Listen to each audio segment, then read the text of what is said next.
ముందుగా ముఖ్యాంశాలు.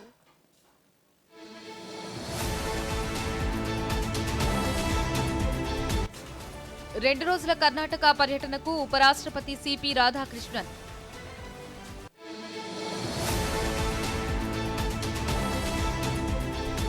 మాదక ద్రవ్యాల ముప్పు దేశ భద్రతకు, యువత భవిష్యత్తుకు ప్రమాదకరమన్న కేంద్ర హోంమంత్రి అమిత్ షా.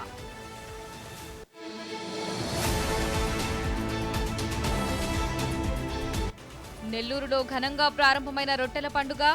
రాష్ట్ర ప్రభుత్వం తరపున పాల్గొన్న పురపాలక శాఖ మంత్రి నారాయణ.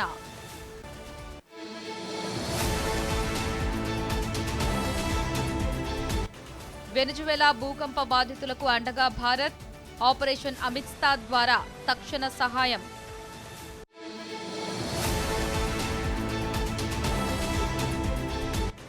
ప్రధానమంత్రి మన్ కీ బాత్ కార్యక్రమం ఈ నెల 28వ తేదీ ఆదివారం ఉదయం 11 గంటలకు ప్రసారం.